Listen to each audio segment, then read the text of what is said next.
오늘 우리에게 주시는 하나님 말씀 고린도후서 5장 11절부터 17절까지 말씀입니다. 한 절씩 우리 읽겠습니다. 우리는 주의 두려우심을 알므로 사람들을 권면하거니와 우리가 하나님 앞에 알리어졌으니 또 너희의 양심에도 알리어지기를 바라노라. 우리가 다시 너에게 자청하는 것이 아니요 오직 우리로 말미암아 자랑할 기회를 너에게 주어 마음으로 하지 않고 외모로 자랑하는 자들에게 대답하게 하려 하는 것이니라. 우리가 만일 미쳤어도 하나님을 위한 것이요 정신이 온전하여도 너희를 위한 것이니 그리스도의 사랑이 우리를 강권하시는도다. 우리가 생각하건대 한 사람이 모든 사람을 대신하여 죽었은즉 모든 사람이 죽은 것이라. 그가 모든 사람을 대신하여 죽으심은 살아있는 자들로 하여금 다시는 그들 자신을 위하여 살지 않고 오직 그들을 대신하여 죽었다가 다시 살아나신 이를 위하여 살게 하려 함이라. 그러므로 우리가 이제부터는 어떤 사람도 육신을 따라 알지 아니하노라. 비록 우리가 그리스도도 육신을 따라 알았으나 이제부터는 그같이 알지 아니하노라. 함께 읽겠습니다. 그런즉 누구든지 그리스도 안에 있으면 새로운 피조물이라. 이전 것은 지나갔으니 보라 새 것이 되었도다. 아멘. 오늘은 올해의 후반기 첫 주일입니다. 지난 6개월 동안 우리에게 베푸신 하나님의 은혜를 우리가 기억하면서 우리는 감사해야 하겠습니다. 그리고 후반기의 첫 주일 이 자리에 하나님을 예배하는 자리에 우리가 있다는 것도 역시 하나님께 감사할 일입니다. 오늘은 어제 죽은 자가 그토록 바라던 내일이다 라고 하는 말처럼 오늘은 매우 귀한 날입니다. 우리가 오늘 후반기의 첫 주일 이곳에 있는 것을 당연하게 여겨서는 안 됩니다. 우리가 후반기 첫 주일 이곳에 하나님을 예배하는 자리에 있다는 것, 그것은 하나님께서 베푸신 은혜라고 하는 걸 기억하며 우리는 하나님께 감사해야 합니다. 오늘은 이 후반기, 후반전이라고 하는 말을 시간적인 측면이 아니라 어떤 가치적인 측면에서 생각해 보기를 원합니다. 후반전이라고 하는 게 뒤에 있는 시간이라고 하는 의미가 아니라, 그것을 생각하는 게 아니라 이전과는 전혀 다른 가치관으로 살아가는 것을 의미하는 단어로 한번 생각해 보자는 것입니다. 운동 경기에서 모든 선수에게는 후반전이 다 주어지죠. 그러나 인생의 후반전은 모든 사람에게 자동적으로 주어지는 것이 아닙니다. 모든 사람이 나이가 좀 들었다고 해가지고 인생의 후반전을 시작할 수 있는 게 아니라는 것이죠. 인생을 100년 산다고 해가지고 50살이 되면 51세가 되면 자동적으로 인생의 후반전이 시작되는 게 아니라는 얘기입니다. 어떤 사람은 전반전만 살다가 죽습니다. 자기 자신만을 위해 사는 전반전만 살다가 가버리는 것이죠. 그리고 어떤 사람은 70, 80이 되어서야 비로소 인생의 후반전을 시작합니다. 그리고 어떤 사람은 20대, 30대 아주 젊은 나이에 전반전을 사는 이도 있습니다. 예수님을 믿는 사람들은 후반전을 사는 사람들이다 라고 말할 수가 있습니다. 이전과는 전혀 다른 전략으로, 전혀 다른 가치관으로, 전혀 다른 목적을 가지고 살아가는 사람들, 그들이 바로 예수님을 믿는 사람들입니다. 우리는 후반전을 뛸 선수 명단에 이름이 올라가 있는 사람들입니다. 그런데 문제는 후반전을 전반전처럼 뛴다는 것이죠. 더 큰 문제는 그렇게 살면서도 문제의식을 전혀 가지지 못한다는 것이죠. 그래서 오늘 우리가 우리 스스로에게 한번 질문을 던져보면 좋을 것 같습니다. 내가 이대로 계속 살아도 괜찮은가? 나는 어떻게 살아야 하는가? 이 질문을 우리 스스로에게 던지면서 오늘 말씀을 함께 나누기를 원합니다. 자, 오늘 보면 11절 말씀 함께 읽겠습니다. 우리는 주의 두려우심을 알므로 사람들을 권면하거니와 우리가 하나님 앞에 알리어졌으니 또 너희의 양심에도 알리어지기를 바라노라. 주님의 두려우심을 안다고 했습니다. 후반전을 사는 사람들은 주님을 두려워할 줄 아는 사람들입니다. 후반전을 사는 우리는 하나님을 두려워할 줄 알아야 합니다. 그런데 바울이 주님을 두려워하는 이유가 어디 있는가? 바로 그 앞절에 주님을 두려워하는 이유가 적혀 있습니다. 10절 말씀을 볼까요? 자, 함께 읽겠습니다. 이는 우리가 다 반드시 그리스도의 심판대 앞에 나타나게 되어 각각 선악간에 그 몸으로 행한 것을 따라 받으려 함이라. 그리스도의 심판대 앞에 우리 모두가 다 선다는 거죠. 그리고 우리가 우리의 몸으로 행한 것을 따라서 받는다라고 말씀하고 계십니다. 우리가 그리스도의 심판대 앞에 선다는 것은 바로 최종 결정권을 가지신 분이 그리스도라고 하는 것입니다. 우리의 인생에 대해서 최종 판결을 내리실 권한을 가지고 계신 분이 바로 우리 주 예수 그리스도라고 하는 말입니다. 그래서 하나님을 두려워하는 사람은 이전과는 다른 방법으로 살아가는 것이죠. 전반전을 끝내고 후반전을 사는 것입니다. 왜냐하면 자기를 위해서 사는 전반전에 대해서는 상이 없기 때문입니다. 바울은 이 사실을 두려움으로 받아들였습니다. 인생의 전반전, 자기만을 위해서 살아가는 인생의 전반전에 대해서 하나님이 주시는 상이 없다는 사실을 바울은 두려움으로 받아들였습니다. 그래서 사람들을 권면했습니다. 사람들을 설득하고 전도했다는 말이죠. 지금까지와는 전혀 다른 가치관으로 살아가는 후반전을 살아야 한다고 사람들을 설득하고 전도했던 것입니다. 하나님께서 심판대에서 주시는 상은 후반전을 산 것에 대한 상이기 때문입니다. 지금 우리는 후반전을 살고 있습니까? 지금 저와 여러분은 후반전을 살고 있습니까? 교회에 나오면서도 우리의 생각과 우리의 계획과 우리의 가치관과 우리의 목적이 전반전과 다름이 없다면 우리는 매우 혼란스러워질 수밖에 없을 것입니다. 오래전에 신방을 가는데 그 차 안에서 어떤 분이 불평을 쏟아 놓듯이 이렇게 말했습니다. 예수님 안 믿는 사람이 다 성공하고 다 잘 되잖아요. 얼마나 크게 얘기했는지 앞자리에 있는 저의 귀까지도 들어왔습니다. 예수님 안 믿는 사람이 다 성공하고 다 잘 되잖아요. 성경 속에서도 그런 사람이 있었습니다. 시편 73편을 쓴 아삽이라고 하는 사람이죠. 그는 하나님은 선하시고 하나님은 좋은 분이시라고 배웠고 그렇게 알고 있었습니다. 그런데 하나님을 믿는 자기를 보니까 너무 힘든 일이 많고 너무 어려운 일이 많은데 주변을 보니까 하나님을 믿지 않는 저 사람은 승진도 잘 되고 돈도 많이 벌고 건강도 하고 너무 행복해 보인단 말입니다. 그래서 하나님 안 믿는 사람이 저렇게 행복하다면 나도 하나님 안 믿고 저런 행복 누려볼까라는 생각을 가졌습니다. 이것은 후반전을 살라고 부르심을 받은 사람이 전반전과 똑같이 살아갈 때, 전반전과 똑같은 가치관으로 살아갈 때 생기는 일입니다. 후반전을 살라고 저와 여러분을 하나님 부르셨는데 우리가 이 자리에서 똑같이 전반전과 같은 가치관을 가지고 살면 이와 같은 혼란이 생길 수밖에 없습니다.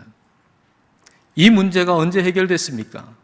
시편 73편 17절에 아삽이 이렇게 노래하죠. 하나님의 성소에 들어갈 때에야 그들의 종말을 내가 깨달았나이다.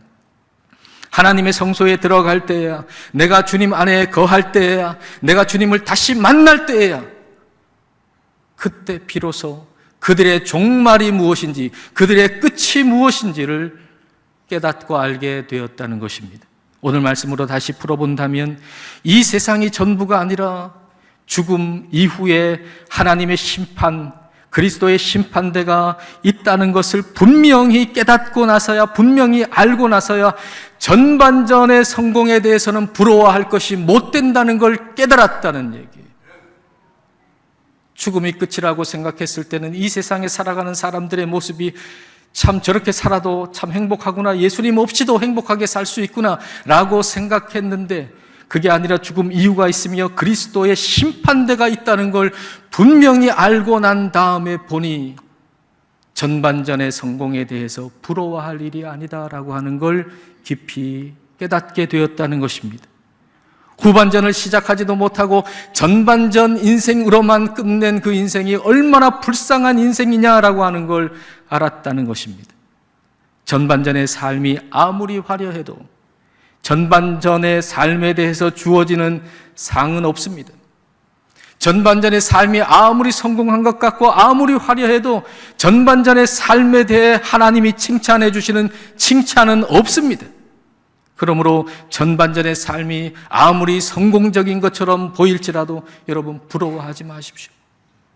여러분 주변에 전반전의 인생을 살아가는 사람들, 자기 자신만을 위해 살아가는 사람들을 볼 때 그들이 아무리 성공해 보인다 할지라도 그걸 여러분은 부러워하지 마십시오. 후반전을 사는 이의 행복은 전반전을 사는 이의 행복과는 다른 것입니다. 바울은 후반전을 사는 사람들이었습니다. 그래서 바울은 후반전의 행복관을 가지고 살았던 것이죠. 그래서 사람들에게도 자기만을 위해 사는 전반전 이제 끝내고 이제 주님 위해서 살아가는 후반전을 살라고 그는 설득하고 전도했던 것입니다. 그리고 이렇게 사람들을 설득하고 전도하는 동기와 목적은 하나님을 기쁘시게 해드리기 위한 것이었습니다. 그걸 하나님도 알고 계시고, 그러니 여러분들도, 고린도 교회 여러분들도 알았으면 좋겠다라고 쓰고 있는 겁니다. 자, 11절과 12절 말씀 함께 읽겠습니다. 우리는 주의 두려우심을 알므로 사람들을 권면하거니와 우리가 하나님 앞에 알리어졌으니 또 너희의 양심에도 알리어지기를 바라노라. 우리가 다시 너희에게 자천하는 것이 아니요 오직 우리로 말미암아 자랑할 기회를 너희에게 주어 마음으로 하지 않고 외모로 자랑하는 자들에게 대답하게 하려 하는 것이라. 어떤 이들은 바울을 의심했습니다. 저렇게 열심히 전도하고 저렇게 열심히 봉사하는 건 뭔가 자기에게 이득이 되는 게 있기 때문일 것이다 라고 사람들 오해했습니다. 그러나 그게 아니라고 하는 것을 하나님이 아시듯이 고린도 교회 성도들 여러분들도 알았으면 좋겠다라는 얘기죠. 그리고 고린도 교회 성도들도 알았으면 좋겠다. 바울이 어떤 동기로, 어떤 목적으로 이 일을 하고 있는가를 알았으면 좋겠다라고 하는 것은 바울이 스스로를 자랑하려고 하는 것이 아니라는 얘기죠. 오히려 바울로 말미암아 고린도 교회 성도들에게 자랑할 기회를 주기 위함이라는 겁니다. 도대체 이게 무슨 말입니까? 문장이 너무 복잡하죠. 읽고도 이게 무슨 말인지 모르겠죠. 이게 도대체 무슨 말입니까? 마음이 아닌 외모로 자랑하는 사람들이 있었습니다. 그러니까 어떤 유명한 사람들이 써준 추천장을 자랑하는 사람들, 자기의 스펙을 자랑하는 사람들, 어떤 외적인 것을 자랑하는 사람들이 있었습니다. 다시 말하면 교회 안에 있으면서도 전반전을 살아가는 사람들이 있었다는 것입니다. 여러분, 교회 안에 있으면서도 전반전의 가치관을 가지고 살아가는 사람들이 있습니다. 근데 이 사람들은 역시 세상적인 가치관을 가지고 교회 안에 있기 때문에 그 사람은 바울에 대해서도 외적인 것만 보고 판단했던 것이죠. 영적인 것이 아니라 외적인 것만 바라보고서 바울을 판단하고 생각하니까 바울을 대단히 하찮게 여겼습니다. 성령님은 바울을 통해서 고린도 교회에게 그리고 우리에게 이렇게 말씀하시는 겁니다. 이런 사람들이 자랑하는 것과 똑같은 것을 가지고 자랑하려고 하지 말아라. 전반전의 가치관을 후반전의 가치관으로 맞서라. 그런 얘기입니다. 전반전의 가치관으로 자랑하는 사람이 있잖아요. 나는 이렇게 좋은 걸 가지고 있고 이렇게 놀라운 것을 가지고 있고, 그럴 때 똑같은 가치관으로 아니야, 나는 너보다 훨씬 더 나아, 그렇게 하지 말라는 거예요. 전반전의 가치관으로 자랑하는 사람 앞에서 후반전의 가치관으로 맞서라, 그런 얘기입니다. 물론 이렇게 맞선다는 건 쉬운 일이 아니지요. 왜냐하면 후반전을 살아가는 사람들은 전반전을 살아가는 사람들의 눈에 보기에는 미친 사람처럼 보이기 때문입니다. 자, 13절과 14절 말씀, 자, 함께 읽겠습니다. 우리가 만일 미쳤어도 하나님을 위한 것이요 정신이 온전하여도 너희를 위한 것이니 그리스도의 사랑이 우리를 강권하시는도다. 바울의 모습은요, 어떻게 보면 참 미친 사람 같아요. 좋은 대학 나와서, 오늘날로 말하면 바울은 좋은 대학 나와서, 그리고 안정적인 직장에 들어가서, 그리고 편안하게, 그리고 사람들의 인정을 받으면서 살아갈 수 있는 사람이었습니다. 그런데 그 사람이 아주 먼 거리를 다니면서 지금처럼 편리한 어떤 비행기나 이런 게 있는 게 아니잖아요. 비행기를 타고 간다고 해도 먼 거리인데 그런 거 없이 그렇게 먼 거리를 위험을 무릅쓰면서 다니면서 복음을 전했습니다. 그리고 자기를 미워하는 사람, 자기를 공격하는 사람을 포기한 게 아니고 끝까지 품으면서 기도했습니다.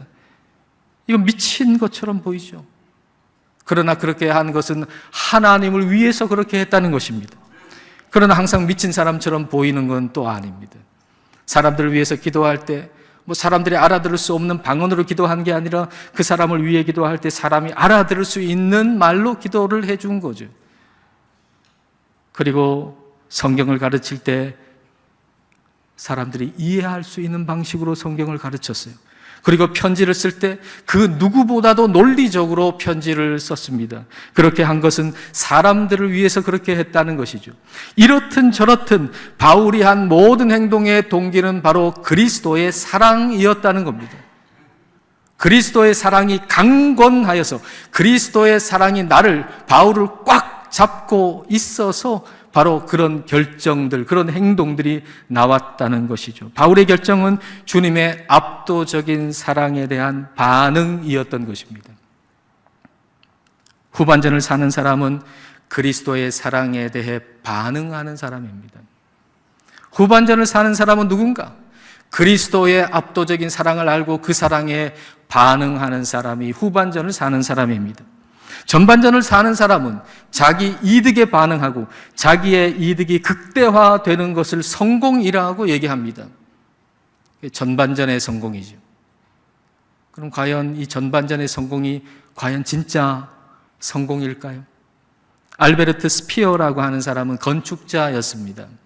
그 사람이 젊은 시절에 히틀러에게 나치당 최고 설계자로 일해달라는 부탁을 받았습니다. 이것은 건축자로서 너무 좋은 기회였습니다. 그러나 히틀러의 제안을 받아들인다라고 하는 것은 악한 히틀러에게 동조하는 것이 되고 마는 것이죠. 그러나 스피어는 이렇게 말했습니다. 이렇든 저렇든 나는 건축가다. 이렇든 저렇든 나는 건축가다. 그리고 히틀러의 제안을 받아들였습니다. 그는 오직 건축가로서 성공하기 위해서 최선을 다했고 그리고 실제로 위대한 건축가 반열에 올랐습니다. 하지만 그 모든 과정을 통해서 인간으로서는 하지 말아야 할, 저질러서는 안 될 끔찍한 일을 저지르고 만 것이죠. 그는 전반전의 인생을 성공했습니다. 그러나 전반전의 성공이 진짜 성공이 아니라고 하는 것을 우리에게 분명히 가르쳐주는 인물이 되고 말았습니다. 여러분, 우리는 후반전을 사는 사람들입니다. 후반전을 사는 사람은 우리 주님의 사랑에 반응하는 사람입니다. 우리 주님의 사랑에 반응하는 것이 후반전을 사는 사람에게는 성공입니다. 여러분, 우리의 성공은 전반전을 사는 사람의 성공과는 다른 것입니다. 후반전을 사는 사람의 성공은 주님의 사랑에 반응하며 모든 걸 결정하는 것, 그것이 바로 후반전을 사는 사람에게 성공인 것입니다. 우리가 건축가든 화가든 회사원이든 장사를 하는 사람이든 우리의 결정은 그리스도의 사랑에 대한 반응이어야 한다는 것입니다. 이렇든 저렇든 나는 회사원이니까 우리 회사 사장이 시키는 대로 한다. 그것이 아닙니다. 이렇든 저렇든 나는 사업하고 나는 장사하는 사람이니까 이득이 되는 일을 한다. 이것 역시 아닙니다. 이렇든 저렇든 나는 그리스도의 사랑을 받은 사람이다. 그리하여 이 결정이 그리스도의 사랑에 대한 반응이 되는 결정이어야 한다. 이게 바로 후반전을 사는 사람의 모습입니다. 이렇게 우리가 후반전을 살 수 있는 것은 우리의 능력 때문이 아니라 우리 주 예수 그리스도의 십자가의 은혜 때문입니다. 자, 14절 후반절부터 15절까지 함께 읽겠습니다. 우리가 생각하건대 한 사람이 모든 사람을 대신하여 죽었은즉 모든 사람이 죽은 것이라. 그가 모든 사람을 대신하여 죽으심은 살아있는 자들로 하여금 다시는 그들 자신을 위하여 살지 않고 오직 그들을 대신하여 죽었다가 다시 살아나신 이를 위하여 살게 하려 함이라. 왜 그리스도께서 우리를 대신해서 죽으셨는가? 더 이상은 우리 자신을 위해 살지 말고 우리를 대신하여 죽었다가 다시 살아나신 주 예수 그리스도를 위해서 살라고 우리 주님이 우리 대신 죽으셨습니다.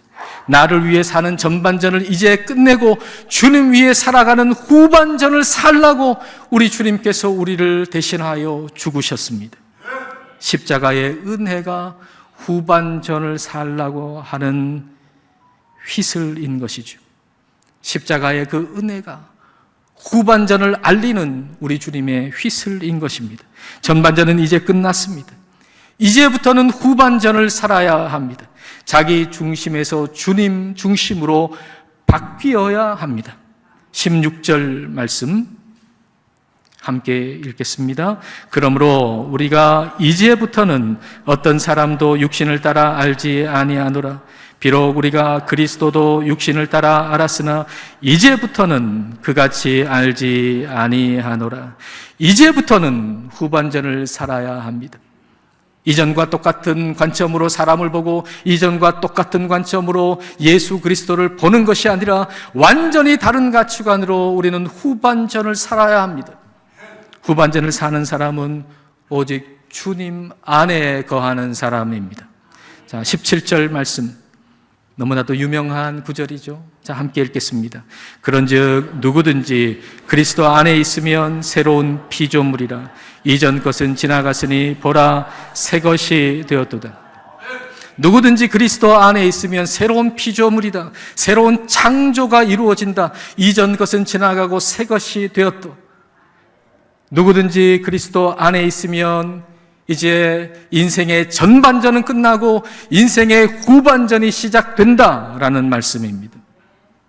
후반전을 사는 우리는 그리스도 안에 있는 사람입니다. 그리스도 안에 있는 사람은 그리스도에게 맞추어진 사람입니다. 그리스도를 위해서 조율된 사람입니다. 피아노 조율 부분의 명장 1호로 선정된 분의 책에 이런 내용이 있더군요. 피아노 조율을 할 때 서서 듣기와 앉아서 듣기가 있답니다.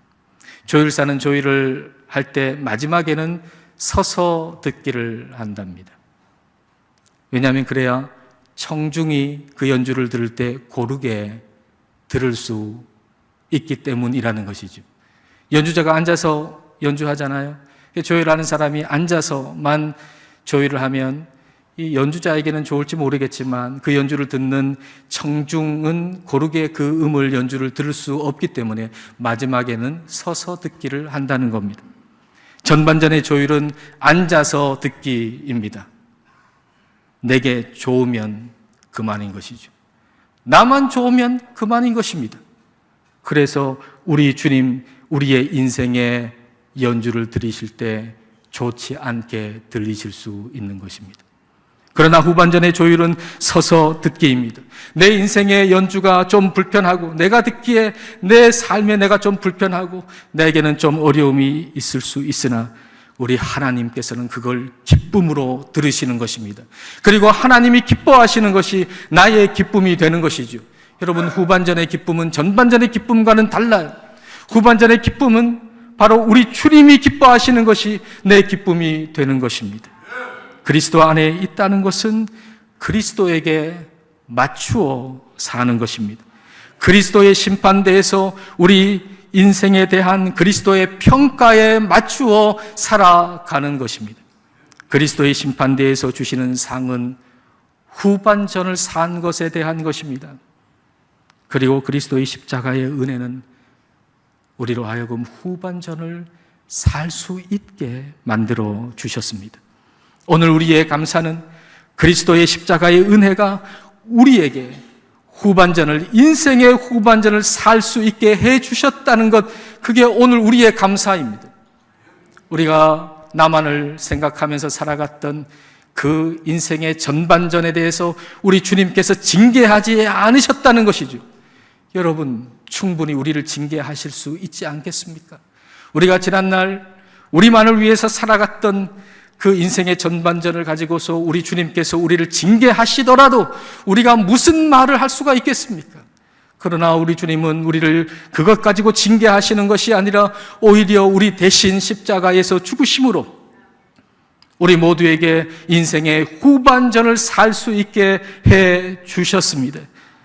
그걸 우리는 감사해야 합니다. 그리고 그것이 진짜 감사가 되려면 더 이상 전반전을 살면 안 됩니다. 후반전 선수 명단에 있으면서도 전반전처럼 살고 있는 저와 여러분에게 주님은 후반전을 살라고 경고의 휘슬을 불고 계시는 것입니다. 삶의 크고 작은 일들을 통해서 휘슬을 불고 계십니다. 때로는 그 휘슬이 질문으로 다가오죠. 내가 이렇게 살아도 되는가? 내가 과연 그리스도인인가? 내가 과연 이렇게 살아도 괜찮은가? 어떻게 살아야 하는가? 주님의 경고의 휘슬이 우리에게 질문으로 다가올 때가 있습니다. 어떤 때는 죽음에 대한 두려움으로 다가오기도 합니다. 사실 죽음은 우리에게 너무나도 가까이 있습니다. 다윗이 얘기했던 것처럼 나와 죽음 사이는 한 걸음뿐이다. 이게 저와 여러분 모두에게 해당하는 말입니다. 나와 죽음 사이는 한 걸음밖에 되지 않습니다. 누구에게나 죽음은 두려움으로 다가옵니다. 그러나 죽음보다 심판하시는 하나님을 우리는 더 두려워해야 합니다. 그리고 그 심판대에 맞추어 오늘을 살아야 합니다. 우리가 심판날에 받을 상은, 우리가 심판날에 받을 칭찬은 후반전을 산 것에 대한 것입니다. 하나님은 우리에게 상 주시려고 후반전을 뛸 선수 명단에 저와 여러분의 이름을 올려놓으셨습니다. 이것을 감사하며 주님 안에서 주님을 위하여 후반전을 사시는 저와 여러분 되시기를 주님의 이름으로 축복합니다. 기도하시겠습니다. 이 시간 우리 기도하실 때 예수님의 십자가의 은혜로 후반전을 뛸 선수 명단에 내 이름이 있다는 걸 기억하며 먼저 감사하십시다. 그리고 지금까지 전반전처럼 살았던 것을 회개하십시다. 죽음보다 심판하시는 하나님을 더 두려워하고 주님 안에서 또 주님을 위하여 후반전을 살기를 이 시간 간절하게 함께 기도하시겠습니다.